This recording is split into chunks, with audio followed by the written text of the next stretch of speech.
Hi అండి, welcome to our channel. ఎలా ఉన్నారు అందరూ? ఇవాళ మన వీడియో వచ్చేసి మేమైతే పొలంలో వరి ఆకు అయితే వేయడానికి రెడీ చేస్తున్నాము. అదే వీడియో విత్తనాలు ఎలా మొలక కట్టాము, నారు ఎలా వేసాము అనేది ఈ వీడియో వచ్చి ఎక్కడ బోర్ కొట్టదండి, చూసేయండి. అలాగే కొత్తగా ఛానల్ని విజిట్ చేసిన వారు ఎవరైనా ఉంటే ప్లీజ్ ఛానల్ని సబ్స్క్రైబ్ చేసుకోండి. అలాగే వీడియోకి ఒక లైక్ ఇచ్చేయండి ఫ్రెండ్స్. ఇంకా విత్తనాలు ఎలా మొలక కట్టాము అండ్ పొలంలో వేసిన వీడియో అనమాట ఇది, ఎలా వేసామనేది. ఫస్ట్ అయితే మేమైతే విత్తనాలు తీసుకొచ్చాము, మార్కెట్ నుంచి తీసుకొచ్చాము. మనం నార్మల్గా పొలంలో పండించినవైనా వేయొచ్చు, కాకపోతే అవి విత్తన శుద్ధి చేసి వేయాలన్నమాట. సో ఇవైతే మార్కెట్ నుంచి తీసుకొచ్చాము. వీటి పేరు వచ్చి సిట్టి పట్టు అంటారు. సో ఇవైతే మొలక కట్టేసి పొలంలో వేయాలనుకుంటాము. అలా వేయడం వల్ల మనకి మొలకలు అనేవి త్వరగా వస్తాయి అండ్ ప్రతి విత్తనం నుంచి కూడా మనకి మొలక వచ్చే ఛాన్స్ ఉంటుంది. ఇవి వచ్చి 24 అవర్స్ వాటర్లో నానబెట్టుకోవాలి. ఇలా టబ్లో నిండా వాటర్ వేసేసి విత్తనాలు పూర్తిగా మునిగేంత వరకు వాటర్ వేసేసి 24 అవర్స్ మూత పెట్టేసి అలా పక్కన వదిలేయాలి. ఎండ తగలిన చోట నీడలో పెట్టాలి. ఎండ తగిలితే వాటర్ అనేది బాయిల్ అయిపోతుంది కదా. సో ఇలా 24 అవర్స్ నానిన తర్వాత ఇలా వాటర్ నుంచి తీసేసి గోనె సంచులు అయితే వేసేసుకోవాలి. మనకి వాటర్ అనేది పూర్తిగా స్ట్రెయిన్ అవ్వడానికి ఇలా వేసేయాలన్నమాట. ఇలా వేసేసి అది గాలి లోపలికి వెళ్ళకుండా అయితే మనం గోనె సంచిని గట్టిగా చుట్టేసి వాటర్ మొత్తం స్ట్రెయిన్ అయిపోయేలాగా ఒక ఎత్తుగా ఉండే దాని మీద పీట మీద దేని మీదనే ఇలా పెట్టేస్తే చూసారా వాటర్ ఇలా కారిపోతుంది. ఇలా గాలి వెళ్ళకుండా మరొక 24 అవర్స్ అలా వదిలేయాలి. ఫుల్ నైట్ వదిలేసినా సరిపోతుంది, 24 అవర్స్ కాకపోయినా.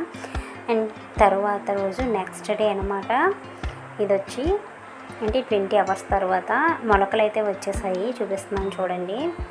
మనం ఇలా గోనె సంచిలో వేసిన తర్వాత ఎవ్రీ హాఫ్ అన్ అవర్కి ఒకసారి వాటర్ చల్లుతూ ఉండాలి పైనుంచి. అలా చల్లితేనే మనకి మొలకలు అనేవి వస్తాయి. హాఫ్ అన్ అవర్కి ఒకసారి వాటర్ చల్లుతూ 20 అవర్స్ తర్వాత చూడండి మొలకలు అయితే వచ్చాయి కదా. మనం ఇలా చేయడం వల్ల ప్రతి విత్తనం కూడా మనకి మొలక వచ్చే ఛాన్స్ ఉంటుందన్నమాట, నారు వచ్చే ఛాన్స్ ఉంటుంది. ఇప్పుడు దీనికి పసుపు కుంకుమ రాసి ఈ ధాన్యం మూటకి పసుపు కుంకుమ రాసి తర్వాత పొలంలోకి అయితే తీసుకెళ్తారు. అంటే ఇక్కడ మా ఊర్లో అలా చేస్తారనమాట. సో నేనైతే పసుపు రాస్తున్నాను.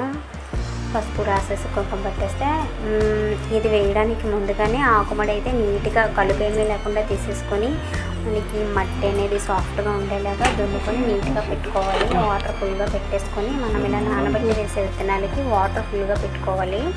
మడిలో మనం వేసే ప్లేస్లో వాటర్ ఫుల్గా పెట్టుకొని నిండుగా ఉండాలి వాటర్. అలా రెడీ చేసుకొని పెట్టుకున్నాకే మనం మొలక కట్టి వేసుకోవాలి. మొలక కట్టకుండా వేసుకుంటే మనం వాటర్ పెట్టాల్సిన అవసరం లేదు, నార్మల్గా వేసేసి తర్వాత వాటర్ పెట్టుకోవచ్చు. చూస్తున్నారు కదా మడి నిండా వాటర్ అయితే పెట్టేసి చుట్టూ గట్లు అయితే వేసేసారు. వాటర్ బయటికి వెళ్ళకుండా ఫుల్గా వాటర్ ఉన్న దాంట్లోనే ఈ మొలక కట్టినవి వేయాలి, ఎందుకంటే ఎండకు అవి తగలకూడదు కదా.